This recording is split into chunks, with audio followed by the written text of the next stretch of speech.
To some, he is a spoiler, to others, a political gentleman. A former MP whose jab at the presidency saw him emerge fourth in 2013. Our guest tonight is former Gatanga lawmaker Peter Kenneth, who will be making sense of his views on the Building Bridges Initiative report and his 2022 game plan. Our reporters have equally been up and about, bringing you the latest. Our sports reporter Dennis Otieno is also on standby. Dennis, it's all about local sports tonight. Indeed, Abubakar, it's all about local sports tonight. Now, Harambee Stars intensifying their preparations for the Group G clash against Comoros in the AFCON qualifiers. That match is slated for Wednesday. And two rather disappointing news of a club named Chemelil getting disbanded. This and more coming your way. Abubakar. Thank you, Dennis. Dennis will be joining us on the broadcast later on. But first, these are the stories making headlines tonight.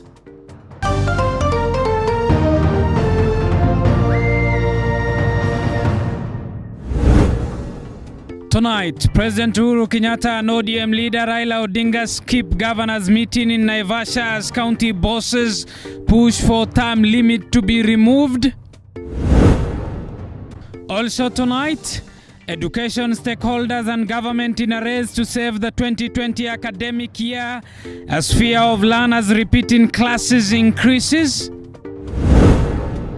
Plus, President Uhuru Kenyatta unveils the refurbished Nairobi commuter rail, decrying that traffic jam in the city leads to losses amounting to 1.9 billion shillings every month. And a lady police officer accused of murder denies killing lawyer Onesmus Masaku in Machakos and is remanded at Machakos GK prison.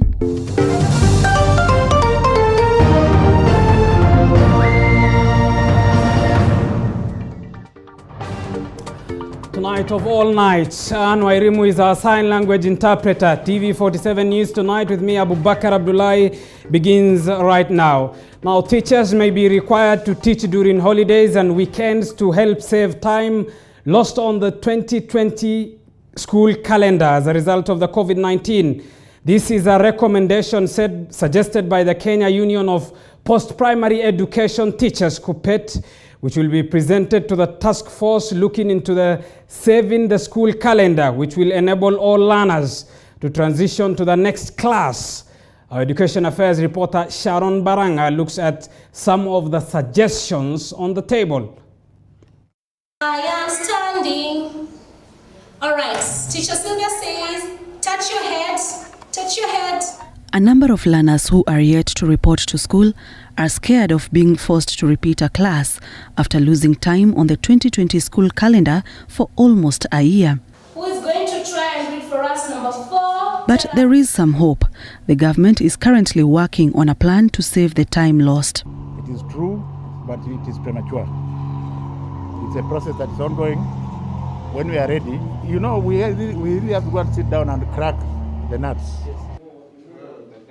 Leaders from the Kenya Union of Post-Primary Education Teachers, KUPPET, who are part of the task force looking into how learners will be able to move to the next class without losing more time, are in support of the government. So that we talk to the teachers to see how later on they'll be covering the syllabus. The teachers want tuition to be reintroduced. We shall be proposing measures later on, including possibly what was outlawed as holiday tuition, because teachers will have to teach extra hours in order to mitigate the time that has been lost.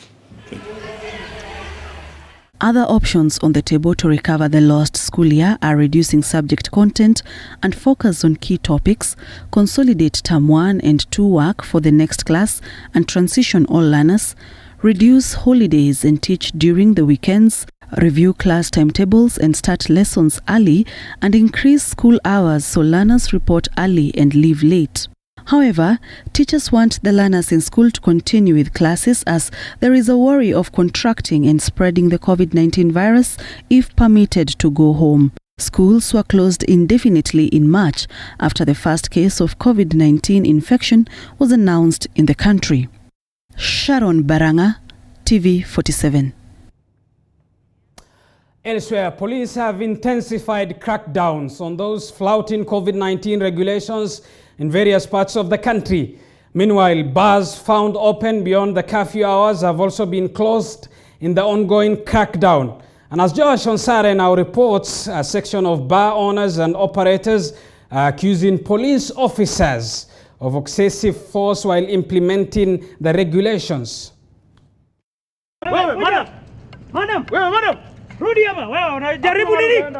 Following President Uhuru Kenyatta's directive on strict adherence of COVID-19 protocols after a surge in the number of cases, police officers across the country have intensified the crackdown on those violating the COVID-19 protocols. If you will be found without a mask, you will be taken to court. On Monday night in Machakos County, 10 bars found operating past curfew hours were closed in various parts of the county as 31 people were arrested. Athi River DCC David Juma revealed that bar owners flouting the measures risk withdrawal of their licenses. We have set up a multi-agency team handling COVID issues because we realized that our people have relaxed in terms of compliance to the COVID-19 regulations, and in terms of the presidential directive, we made a decision that we must endeavor to ensure that we crack down on these people who are flouting these regulations. In Kirinyaga County, over 148 people were arrested after they were found violating the government's directives. Serikali imetoa maagizo. Kwa mfano, bars, eateries, restaurants must close by 9 p.m. daily. Ukipata umefungua baa yako inaendelea umefungia watu ndani, baa yako itafungwa na upokonywe license. In Embu County, over 100 residents today were arrested in Embu town by the Embu security team in conjunction with the law enforcement team from Embu County government for flouting COVID-19 rules. Embu County Commissioner Abdullahi Galgalo warned and released the offenders after giving them face masks and emphasized on the importance of observing the rules.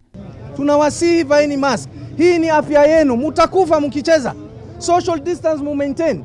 Rais wetu ametupatia amri kidogo rahisi ili tusipate lockdown. Munataka lockdown? Vaeni mask, sawa sawa? No mask, no service. Semeni no mask. No mask. Meanwhile, after police raided a club along Thika Road on Saturday, club owners have condemned the police, accusing them of using excessive force. They started throwing tear gas. Now, guys had to start running for cover. Warudi jana ndani ya club, yeah, and all of that for us. I think Kenya penye tumefika saizi, we really don't deserve that. Unajua ukitoka na unapigwa marungu kama ni bina hata mbwa apigangu ama kitu kingine ipigangu hivyo. The government promised to relax the measures. If at all, Kenyans will cooperate in flattening the curve. Josh Onsare, TV47, Nairobi.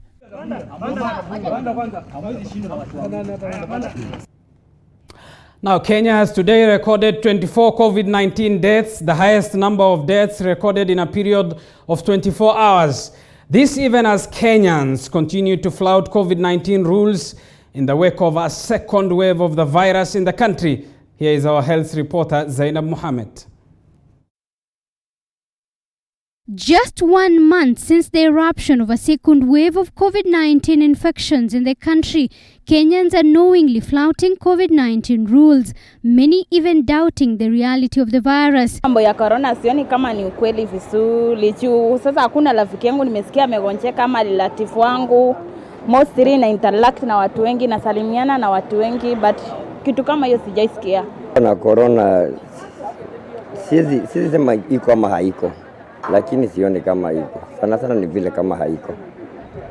Sababu sasa kama kazi zetu za mat, tunaguza pesa, tuna interact na watu wengi. Sijasikia mtu amekufa mimi. Nasikia watu wakisema sijui ati mimi najua mtu fulani. Mimi sijaisikia mtu najua. and only wearing masks due to a police crackdown and not for COVID-19 protection. Sijakutana na mtu yote ako na corona, lakini mask tunavaa kwa sababu ni sheria. Sababu ya gava nisishikwe. Wamesema tuvae. Otherwise kama si gava mimi siwezi vaa. Kitu ni stress. Kenyans clearly mistrusting the government and its daily COVID-19 statistics updates as a result of corruption allegations, leaders who want to benefit from the pandemic, and a poor communication strategy by the government on the virus. Si ukweli. Ingekuwa ukweli tungekuwa tumekufa wengi, watu wengi wangekuwa wamegonjeka. Ama hata ukiangalia kwa kijiji watu wengi kama watoto machokora ndio hao wanakula chakula simeanguka chini wanaokota wanakula. Hakuna kitu kingine tumesikia kama hiyo. Wanaweza kuja waseme kama Ngara wamepima watu, lakini hakuna kitu hapo Ngara. Wamepima watu wapi? Tumesikia tu eti Nairobi watu fulani wamegonjeka. Eti wamepima Nairobi watu fulani wamepatikana kama watu 100 and something.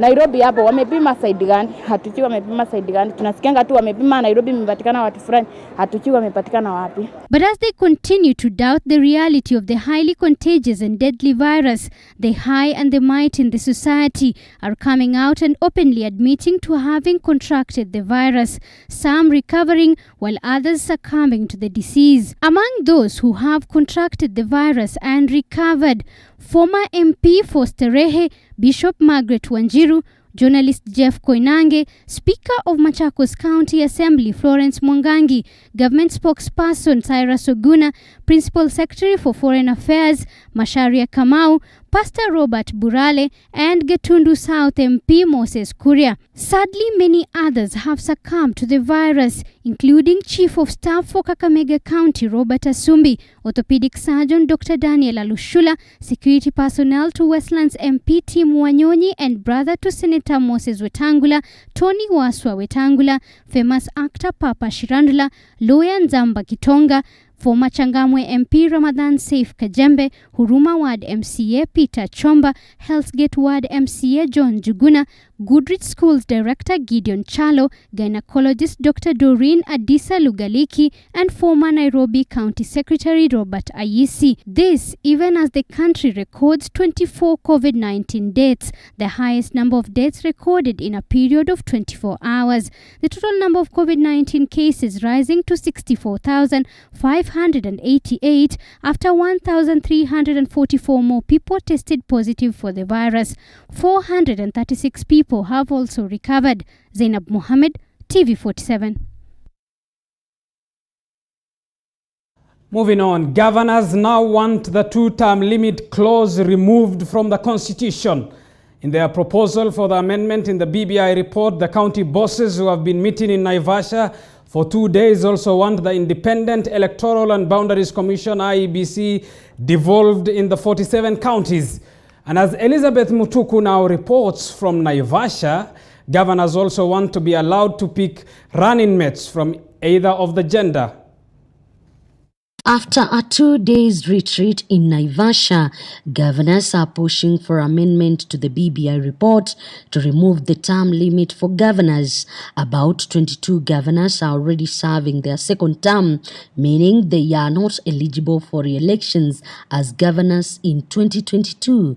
The county bosses have also raised a number of proposals to the report, among them strengthening of Senate by ensuring that it will have veto powers on all the bills. They are also pushing for the introduction of the deputy ministers who will be picked from Parliament. On the issue of term limit, this is an issue that we have discussed at length, that because we have about 22 county governors who are actually retiring or who are opting out because of that particular term limit. And they have expressed that they don't find that necessary, and because at the national level that would be necessary because the president has a wider role, but at the county level it's a smaller role. Even you see at the national level they are creating a post of prime minister, 2 deputies and so on, but this is not happening. They have also proposed for the entrenchment of the summit, the National Council for County Legislatures, as well as Council of Governors in the Constitution, as well as entrenchment of the regional economic blocks in the Constitution. On the disbursement of funds to the counties, governors are proposing the disbursement to be implemented within 14 days of the passage of the Division of Revenue Act. They also want, in addition, the 35% of all monies held by parastatals in the national government departments performing devolved functions be transferred to counties. Other proposals include the allocation of 10% of the total budget to be allocated to agriculture, as well as 30% allocated to health and at least 2.5% to the youth function. Governors also want National Treasury to be established as an independent institution to serve both levels of government, and 2 IFME systems to be adopted, one for the national government and the other for county governments. National Treasury be established as an independent institution to serve both levels of government. 2 IFME systems should be adopted, one for national government and another for the county government. On elections, governors want the Independent Electoral and Boundaries Commission devolved to the 47 counties and deputy governors to remain as running mates and should be either gender. On other proposals include the introduction of pension fund for governors, deputy governors, county speakers, and members of county assemblies and county state officers. Deputy President William Ruto says the recommendations by COG is to better the workings of devolution, which has decentralized power, resources, and growth centers, thereby eliminating marginalization deserves attention.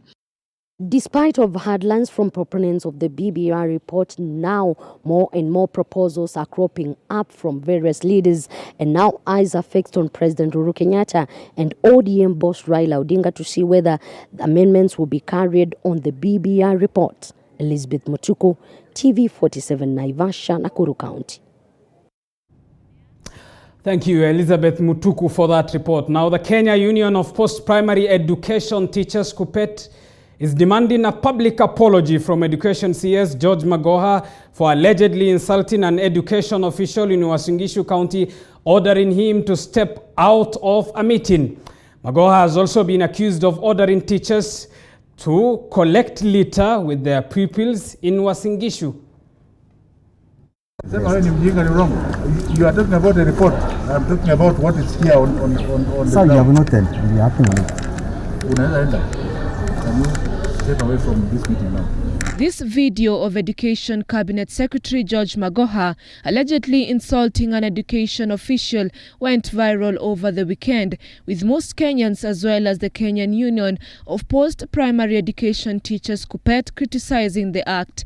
In the video, CS Magoha is heard hurling insults at the County Director of Education, Dr. Gitonga Mbaka, and ordered him out of the meeting. That notwithstanding, during an impromptu inspection at Langas Primary in Kapsaret area on Friday, CS Magoha is said to have ordered teachers to pick litter together with their pupils. KUPPET is now demanding a public apology by the Education CS for his insult against Dr. Mbaka, who has a 25-year teaching experience, saying the education staff's self-esteem has now been lowered and his outburst violated the union's national goals of education, especially on the promotion of sound moral and religious values. Staff morale is low in both the Ministry of Education and staff rooms across the country, with officials and teachers feeling harassed and intimidated by the minister. Only an ambiguous public apology, only an obvious public apology by Professor Magoha will calm the matter. On his part, KUPPET Secretary General from Uasin Gishu County, Elijah Mayo, says if an apology is not given, then CS Magoha's meeting in the county will be boycotted by teachers. Tuna uwezo wa kususia mikutano yake yote katika county ya Uasin Gishu. Iwapo atakuja Uasin Gishu County leo, kesho au kesho kutwa akija na ziara ya kikazi, tutauliza wote wasusie mkutano wake. Na tatu, tuna uwezo ama tunajaribu kuona kama tutaweza kuandika barua kwa rais wa nchi hii achukue nafasi ya kumfuta kazi waziri huyu, kwa sababu unajua mtu wa kiwango ile akitusi wafanyikazi ni kama rais ametusi wafanyikazi. About what is here on Nanok Lauren, TV47. Unaenda. Can you step away from this meeting now? Moving on, Makueni police woman Nancy Njeri, who was arrested over the murder of a Makueni-based lawyer, Onesmus Masaku, has finally taken plea in Machakos law courts. Appearing before Machakos High Court Judge David Kemei, Njeri pleaded not guilty to the murder charge placed against her. Njeri also appeared before the same court following an earlier order by the same court for her to undergo mental assessment test in Madari Hospital, confirming her mental fitness to stand murder trial. Justice Kemei ordered that Njeri be detained at Machakos Police Station, undergo COVID-19 test, and thereafter be remanded at Machakos Women Prison, pending hearing of bail applications slated for the 24th November 2020. The Law Society of Kenya, through its president Nelson Harvey, has called for speedy delivery of justice for both the victim and the suspect. Is the response in form of cadavers as well as skeletal submissions on 24th for hearing of the application. Will come back on the 24th of November when her application for bail will be argued. It is our expectation that justice will prevail in this matter, as it ought to prevail in any other matter, because we have continuously lost many of our colleagues in the hands of the police. Moving on, President Uhuru Kenyatta on Tuesday launched the revamped Nairobi commuter rail service and the refurbished diesel multiple train as part of the government's plan to ease congestion in the city. The rail service, which connects up to 10 areas in Nairobi County, is set to benefit up to 230,000 commuters in Nairobi. David Mudoka has the details. Snarl-ups within Nairobi City could be a thing of the past following the launch of the revamped Nairobi commuter rail service, as well as the commissioning of up to 11 refurbished diesel multiple units and commuter rail buses by President Uhuru Kenyatta on Tuesday at the Nairobi railway station. The rail service is set to benefit up to 230,000 Nairobi commuters and is part of the Nairobi Metropolitan Transport Master Plan that is aimed at carrying out modernization and expansion of the underutilized railway transport to reduce congestion on city roads. The diesel-powered trains will ply city routes such as Embakasi Village, Pipeline and Donholm railway stations, with the upgrade of the routes having been completed earlier this month. Other routes that have been incorporated in the commuter rail system include Umoja, Syokimau, Kitengela, Kikuyu, Thika and Kibra. Mbagathi Way, Thogoto, as well as Kenyatta and Strathmore universities have also been enlisted as the rail's premier stations that will extend to the Jomo Kenyatta International Airport in the coming 12 months. As government, we are supposed to be facilitators to enable our people to carry out their businesses and their day-to-day life and make their life easier, not to complicate their lives, because this was not a big issue to do. It took us a very short time and we have done it. It is just a question of somebody taking up a problem and finding a solution to the problem instead of saying fanya hivi ndio mtu apate njia yake ya kupata pesa zake ndogo ndogo hapo. We must reform the way we give and provide services to all our people. It is also a reprieve for business people who rely on rail to transport cargo countrywide after the head of state further opened a cargo transit shed linking the Nairobi Inland Container Depot to other counties at the Nairobi Central Station. And I encourage all of us in government, all of us in leadership, let us take this opportunity to ensure that when we talk about ease of doing business in our country, we are not just talking about the ease of doing business by big businessmen and women. According to President Kenyatta, the schedule will go a long way in facilitating easier transport of cargo, thus eradicating chronic cargo delays. The head of state was accompanied by Treasury Cabinet Secretary Ukur Yatani and his transport counterpart James Macharia during the launch. David Muthoka, TV47, Nairobi. Now, schools in Rwanda, that is nursery, primary and secondary schools, resumed face-to-face learning on the 2nd of this month after more than 7 months without physical learning in a bid to prevent the spread of COVID-19. Strict measures have been put in place to prevent the spread of the virus, however, in schools. Our Kigali-based correspondent, Diana Iriza, visited some schools and has filed the following report.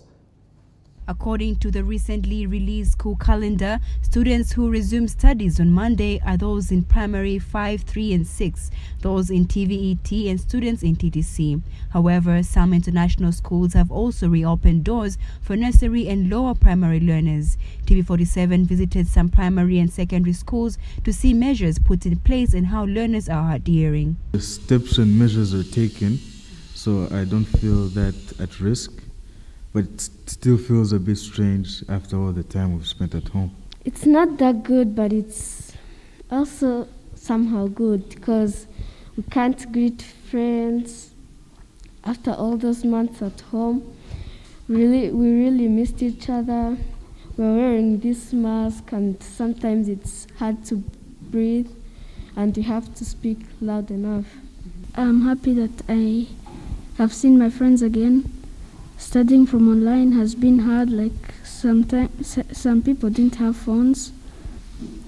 When it's reached lunchtime, the phones used to get off and sometimes the power is not there and then some people may not study. Facilities have been put in place to ensure social distancing in classrooms, regular hand washing and temperature screening. The schools have also set up a COVID-19 task force that assists in preventing any possible spread of the pandemic. Speaking to teachers and school officials, they say that no major violation of COVID-19 preventive guidelines has been witnessed on the first week of school's resumption. It is kind of hard because every time you have to put it up, you can be breathing, but sometimes you feel like maybe you should row a little.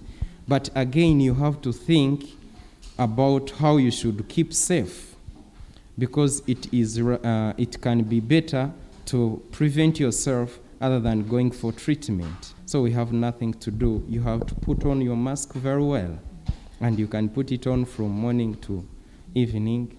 It is okay. They come in and they go to their classrooms and they are supervised by the teachers. When a teacher moves out, another teacher comes in. For the higher classes where they even have small groups of different options, still they have to move with the teacher. For the international program, we were able to continue online and teach and even do exams. Around September, they did exams and they concluded there and were able to be promoted to the next class. But the challenge was with the national program, because nationally everybody is affected and not every child was able to go to school. According to the Ministry of Education, for schools that follow the national calendar, the second term will end on April 2nd and third term will last for 12 weeks, starting on April 19th and end on July 9th next year. Diana Iriza, Kigali, Rwanda. Well, from Kigali, Rwanda, you're watching TV47 News Tonight with me, Abubakar Abdullahi. Keep talking to us. Send us a message on 22047. The hashtag to use is TV47 News. Time for us to take a short break. Nazalia preempted, our guest tonight is former Gatanga lawmaker, who is a former presidential candidate as well. Is he a future candidate as well? We'll be talking about his views on the BBI report, the politics, the state of the nation, and much more. We'll be back with that after this break. Stay tuned.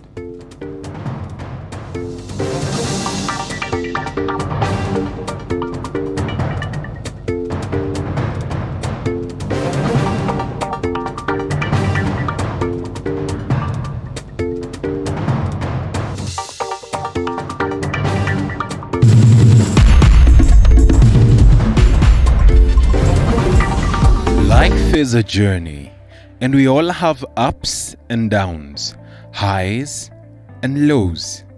And celebrities are no exception. Do you know I couldn't pay rent? Do you know there's a time I went 3 days without food? If you read my book, I ate Colgate for dinner. On Coffee with Movie, we get up close and personal. Nilizaliwa hivyo. Yes, mimi sijawahi ona. We have candid conversations that are inspiring. Na acha nikwambie, mtu mmebarikiwa na mlikuwa nyote mko kwa line, mko kwa foleni. Huyu akibarikiwa si ametoka, bado foleni nasonga. Wewe ni next. Humorous. This is going to be the craziest interview ever. And life-changing. Success is value system and the legacy you leave. Coffee with Movie, every Sunday at 8 p.m. only on TV47. Every muscle, every bone is our concern. A lot of pressure with both your hands, you're going to collapse the infant's chest. Any pain. There you go. You can calm down. Any discomfort.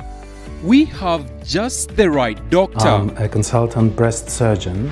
I'm an emergency care specialist. I'm a chiropractor. With just the right remedy. Majority of patients will actually just require supportive treatment. Join us on Body Garage every Wednesday at 8:30 p.m. because we care.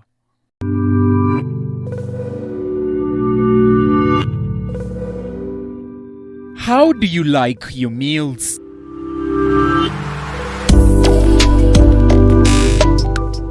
Sweet and tasty or spicy and savory?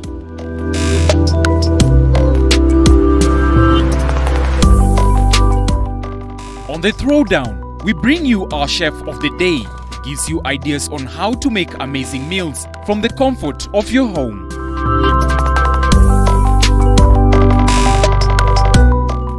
Every Sunday from 6:30 p.m.